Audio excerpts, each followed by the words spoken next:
کہ وہ ہماری حفاظت کریں۔ اور یہ ترتیب ہے بھائی یوسف پر، تو اے خداون میری پناہ ہے، کیونکہ وہ تیری بابت جی اپنے فرشتوں کو حکم دے گا۔ میں صحیح۔ خدا ہی سے دعا کروں، اس کی حفاظت کا طالب ہوں، وہ اپنے فرشتوں کو میری بابت حکم دے گا کہ میری خدمت کریں۔ یہ بات ہے کہ فرشتوں کا کردار یہ ہے کہ ایمانداروں کی خدمت گزار ہوں۔ صحیح۔ بھائی یوسف، آپ کی تقسیم کے مطابق جب ہم تیسرے حصے پر پہنچتے ہیں، پہلی اور دوسری آیت مسیح کا کلام ہے، اور تیسری آیت سے 13ویں آیت روح القدس کا کلام ہے۔ یہاں وہ باپ کے وعدے کا تذکرہ کرتا ہے، اور 14ویں آیت سے لکھا ہے، چونکہ اس نے مجھ سے دل لگایا ہے اس لیے میں اسے چھڑاؤں گا، میں اسے سرفراز کروں گا، کیونکہ اس نے میرا نام پہچانا ہے، وہ مجھے پکارے گا اور میں اسے جواب دوں گا، میں مصیبت میں اس کے ساتھ رہوں گا، میں اسے چھڑاؤں گا اور عزت بخشوں گا، میں اسے عمر کی درازی سے آسودہ کروں گا، اپنی نجات اسے دکھاؤں گا۔ ان الفاظ سے کیا مراد ہے؟ میں دیکھتا ہوں اس میں زبور 90 کا جواب ہے، کیونکہ اس کا اختتام 7 درخواستوں پر ہوتا ہے، اور زبور 91 کا اختتام 7 وعدوں پر، اور میں یہاں کہوں گا کہ زبور 90 کے مطابق در حقیقت انسان کی زندگی بہت ہی مختصر ہوتی ہے، اور زبور 91 کے مطابق میں اسے عمر کی درازی سے آسودہ کروں گا۔ اس میں عمر کی درازی ہے۔ زبور 90 کے مطابق انہوں نے خداوند کو غضبناک کیا، اور زبور 91 کے مطابق اس نے خدا سے دل لگایا اور وہ اسے چھڑائے گا۔ اور یہاں پر ہم دیکھتے ہیں کہ اس نے 7 وعدوں میں اس سے کچھ کہا۔ پہلی بات یہ ہے، کیونکہ اس نے مجھ سے دل لگایا ہے اس لیے میں اسے چھڑاؤں گا اور میں اسے سرفراز کروں گا، اس نے میرا نام پہچانا ہے، وہ مجھے پکارے گا اور میں اسے جواب دوں گا، میں اسے چھڑاؤں گا اور عزت بخشوں گا، اور میں اسے عمر کی درازی سے آسودہ کروں گا، اور پھر آخر میں اسے اپنی نجات دکھاؤں گا۔ کیوں؟ کیونکہ اس نے مجھ سے دل لگایا ہے۔ مجھ سے اور ہر ایک دیندار سے جو خدا سے محبت رکھتا ہے، کیا تقاضا ہے کہ وہ خدا سے دل لگائے؟ تو میں نہ صرف اس کا ڈر رکھوں اور دہشت میں اس کے پاس جاؤں، بلکہ اسے محبت رکھوں اور اس سے دل لگاؤں۔ اور مثال کے طور پر جیسا یونتن کے لیے لکھا ہے کہ جب وہ ساؤل کے ساتھ بات کر چکا تو یونتن کا دل داؤد کے ساتھ ایسا مل گیا کہ یونتن اس سے اپنی جان کے برابر محبت کرنے لگا۔ ہمیں بھی اپنی جان سے بڑھ کر اس سے محبت کرنی ہے۔ جب وہ کہتا ہے میں مصیبت میں اس کے ساتھ رہوں گا، میں اسے چھڑاؤں گا اور عزت بخشوں گا، مطلب یہ ایک مختلف نظریہ ہے، کیونکہ اکثر ہم تصور کرتے ہیں کہ خدا ہمیں مصیبت سے چھڑاتا اور کسی مصیبت میں پڑنے نہیں دیتا، لیکن جب پڑھتے ہیں وہ مصیبت تو آنے دیتا ہے لیکن مصیبت میں ہمارے ساتھ رہتا ہے۔ لہٰذا اس نظریے کے متعلق ہمیں مزید بتائیے۔ دیکھیں، خدا پریشانی آنے دیتا ہے جی، اور وہ مصیبت سے ہمیں رہائی دیتا ہے۔ وہ مصیبت کے دوران یقین کریں کہ ہماری رہائی ہے، اور میں کہوں گا کہ یہ تینوں باتیں ہمیں اعمال کے 16ویں باب کی کہانی میں نظر آتی ہیں۔ وہ قید خانہ میں تھے لیکن وہ خدا کی حمد کر رہے ہیں، یہ مصیبت میں رہائی ہے۔ آپ بیماری میں خوشی منا رہے ہیں، آزمائش میں ہے لیکن اس سے اوپر ہیں، یہ مصیبت سے رہائی ہے، کیونکہ خدا نے انہیں چھڑایا تھا، اور رات کو زلزلہ آیا اور انہیں مصیبت سے رہائی ملی اور وہ صبح رہا ہوئے۔ لیکن میں کہوں گا کہ خدا نے مصیبت میں ہمارے ساتھ رہنے کا فیصلہ کیوں کیا بجائے ہمیں چھوڑنے کے؟ کیونکہ مصیبت کے دوران بھی رہائی ہے، جس کا مطلب ہے کہ خدا حاکم ہے۔ اس نے مجھے آزمائش میں پڑنے دیا تاکہ میں اوروں کے لیے برکت کا باعث بنوں، اور وہ آزمائش میں ساتھ رہا تاکہ میں مشکلیں محسوس نہ کروں، اور وہ آخر میں میرے ساتھ تھا اور وہ مجھے ایسی کشادہ جگہ لے گیا جہاں دکھ نہیں۔ ہمیں ان 3 مردوں کا واقعہ بھی یاد ہے جنہیں بھٹی میں ڈالا گیا۔ اس نے انہیں بھٹی میں جانے سے نہ بچایا بلکہ مصیبت میں ان کے ساتھ رہا، اور انہوں نے دیکھا کہ چوتھے کی صورت میں اللہ زادہ جیسی ہے، اور بھائی یوسف مسیح اپنے آنے تک مصیبت زدوں کی مصیبت میں ان کے ساتھ رہے گا۔ صحیح۔ خداوند آپ کو برکت دے بھائی یوسف۔ اب وقت ہوا ہے کہ ہم جانیں کہ مہمانوں نے آج کیا سیکھا۔ جی، آج آپ نے کیا سیکھا؟ آج ہم دیکھتے ہیں کہ ہمارے ارد گرد برائی ہی برائی ہے اور بھلائی کا دشمن زوردار وار کر رہا ہے، اور ہمارے پاس خدا کے سوا اس کا اور کوئی حل نہیں۔ اگرچہ ابلیس ہم پر دن اور رات حملے کرتا ہے تو بھی ہم قادر مطلق کی پناہ میں محفوظ رہتے ہیں۔ اس نے مجھ سے دل لگایا ہے اس لیے میں اسے چھڑاؤں گا۔ فتح مندی کی کنجی یسوع مسیح ہے۔ مجھے یہ بات بہت پسند آئی کہ خدا ہمیں ہر دیکھی اور اندیکھی مشکل سے چھڑاتا ہے۔ جب ہمیں ہماری دعا کا جواب نہیں ملتا تو ہمیں جاننا ہے کہ خدا ہماری بھلائی کے لیے کام کر رہا ہے۔ یہ بہت بڑی بات ہے کہ مسیح ہمیشہ مصیبت کے وقت میں میرے ساتھ ہے، اس سے اور اس میں اور اس کے دوران مجھے رہائی دے سکتا ہے۔ یہ احساس ہی اس وقت تحفظ فراہم کرتا ہے۔ زیادہ تر جنگوں میں صلح کی خاطر وقفے آتے ہیں، بہرحال روحانی جنگ میں کوئی وقفہ نہیں آتا، جیسا کہ ہم نے دیکھا کہ دوپہر میں، تاریکی میں، رات میں لیکن خدا ہر وقت ہمارے ساتھ رہتا ہے۔ شکریہ، خداوند آپ کو برکت دے۔ بھائی یوسف آپ کا بھی شکریہ۔ ناظرین، خدا کا آپ کے لیے یہ وعدہ ہے کہ وہ میرا نام پکارے گا اور میں اسے جواب دوں گا۔ میں مصیبت میں اس کے ساتھ رہوں گا، میں اسے چھڑاؤں گا اور عزت بخشوں گا، عمر کی درازی سے اسے آسودہ کروں گا اور اپنی نجات اسے دکھاؤں گا۔ خداوند آپ کے لیے ہے، آپ کے ساتھ ہے۔ ہو سکتا ہے کہ وہ آپ پر مشکل آنے دے، اور اگر وہ آپ پر مشکل آنے دیتا ہے تو وہ آپ کو چھوڑتا نہیں، وہ اس مشکل میں آپ کے ساتھ ہے۔ وہ آپ کو مشکل سے چھڑا سکتا ہے، وہ ہمیشہ آپ کے ساتھ ہوتا ہے اور آپ کو مشکلات سے نجات دے سکتا ہے۔ میرا مطلب آپ کے ارد گرد بہت سے لوگ ہوں گے جو آپ کو مشکل میں صابر اور شاکر دیکھتے ہیں۔ وہ دیکھتے ہیں کہ آپ خوشی مناتے ہیں اور اپنی مشکل میں اپنے ساتھ خداوند کو محسوس کرتے ہیں، تب وہ لوگ حوصلہ پاتے اور خداوند کو جاننے لگتے ہیں۔ وہ لوگ وہی اطمینان پاتے ہیں جو اطمینان خدا آپ کو دیتا ہے۔ اس لیے جب آپ مشکل میں پڑیں تو ہمت نہ ہاریں، بلکہ اس سے کہیں خداوند میری آنکھوں کو کھول کہ میں تجھے اپنے ساتھ دیکھ سکوں، میری آنکھیں کھول کے تیرے سہارے کو دیکھ سکوں۔ میں مصیبت میں اس کے ساتھ رہوں گا، میں اسے چھڑاؤں گا اور عزت بخشوں گا۔ کتنے لوگ آپ کو مصیبت میں صابر اور شاکر دیکھ کر برکت پائیں گے، اس لیے اپنے اعتماد کو نہ کھوئیں، اس کا انعام بہت بڑا ہے۔ اگلے پروگرام میں پھر ملیں گے۔ خداوند آپ سب کو برکت دے۔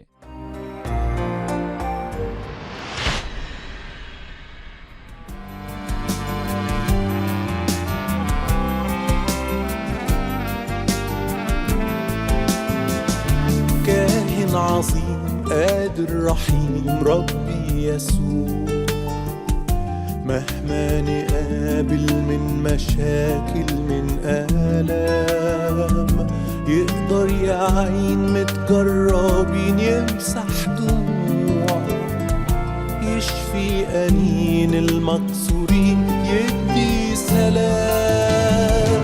انت اللي قلبك كله جود من نحونا، كلك صلاح أبدا ما ترضى تضرنا، وقت الألم عندك بنيجي وننحني، فكرك أكيد أعلى بكتير من فكرنا.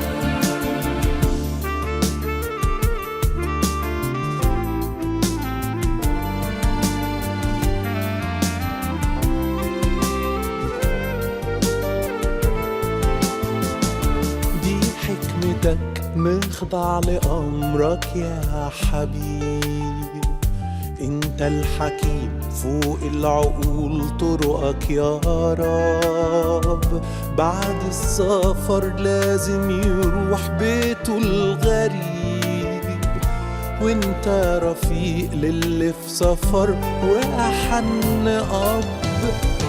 انت اللي قلبك كله جود من نحونا، كلك صلاح أبدا ما ترضى تضرنا، وقت الألم عندك بنيجي وننحني، فكرك أكيد أعلى بكتير من فكرنا، فكرك أكيد أعلى بكتير من فكرنا. تیرا کلام رہے گا قائم، پہاڑ جب نہ رہے خدایا، تیرے منہ کی ایک بات بھی ٹلے گی نہ، چاہے کچھ بھی ہو۔ تیری مانند یہ ہے زندہ، سونے سے بھی قیمتی، میرا دل یہ دے گواہی ہے، یہ کتاب عظیم نازل کرے اپنا کلام، شکستہ دلوں کو سکون ملے، تاریکی دور ہو میری راہیں روشن کر، دل اپنا کلام کثرت سے اے خدا بدل دے، رہائی دے کثرت سے پھل ملاؤ، کلام رہے گا قائم، پہاڑ جب نہ رہے خدایا، تیرے منہ کی ایک بات بھی ٹلے گی نہ، چاہے